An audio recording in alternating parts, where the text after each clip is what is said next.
সুরের সফর থামল ৭২-এ। প্রয়াত কিংবদন্তি গজল গায়ক পঙ্কজ উদাস। বিস্তারিত জানাচ্ছি আজকের এই প্রতিবেদনে।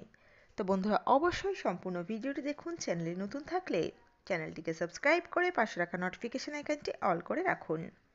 আর আপনারা কোন জেলা থেকে এই ভিডিওটি দেখছেন, জায়গাটির নাম আমাদের কমেন্ট বক্সে কমেন্ট করে জানান, যাতে করে আমরা আপনাদের ধন্যবাদ জানাতে পারি।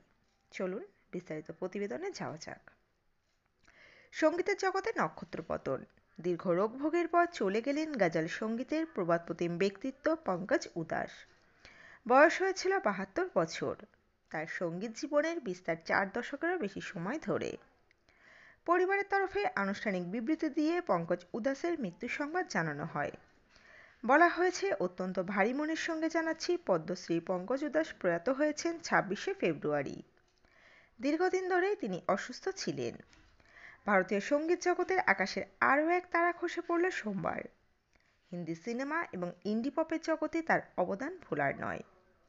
লাইভ অনুষ্ঠান হোক বা অ্যালবাম কিংবা ছবির গান, ৮০ ও ৯০ দশকে দর্শককে মুগ্ধ করেছেন তিনি।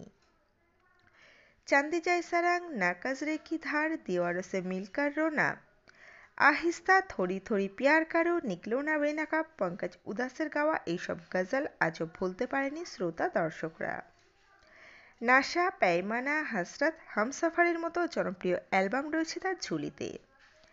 জগজিৎ সিংকে বলা হয় গজল সম্রাট, আর সঙ্গীতপ্রেমীদের কাছে গজল কিং পঙ্কজ উদাস। গায়ক সোনু নিগম পঙ্কজ উদাসের মৃত্যুর খবরে গভীরভাবে শোকাহত। শোক প্রকাশ করে তিনি লেখেন, আমার শৈশবের গুরুত্বপূর্ণ একটি অধ্যায় পঙ্কজ উদাস। আজ তাকে হারিয়ে ফেললাম। আপনাকে সারা জীবন মিস করব। আপনার মৃত্যুর খবরে গভীরভাবে শোকাহত। আমাদের জীবনে থাকার জন্য অনেক অনেক ধন্যবাদ। অপরদিকে গায়ক সুরকার শঙ্কর মহাদেবান শিল্পীর মৃত্যুতে হতবাক।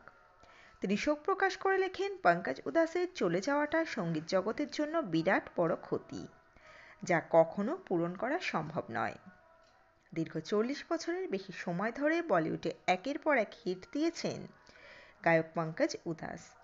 শিল্পীর গাওয়া সমস্ত গজল সকলের মনে চিরজীবন গেঁথে থাকবে। বন্ধুরা, এই শিল্পীর গাওয়া কোন গজলটি আপনার মনে আজও গেঁথে আছে বা আপনাদের সবচেয়ে পছন্দের, সেই নামটি আমাদের কমেন্ট বক্সে কমেন্ট করে অবশ্যই জানাবেন। তো বন্ধুরা, এই পর্বে ছিল এতটুকুই। খুব দ্রুত ফিরে আসছি এরকমই নতুন কোনো আপডেট নিয়ে। অজানা গল্প চ্যানেলের সঙ্গে থাকার জন্য সকল দর্শক বন্ধুকে অসংখ্য ধন্যবাদ। দেখতে থাকুন, চোখ রাখুন অজানা গল্প চ্যানেলে।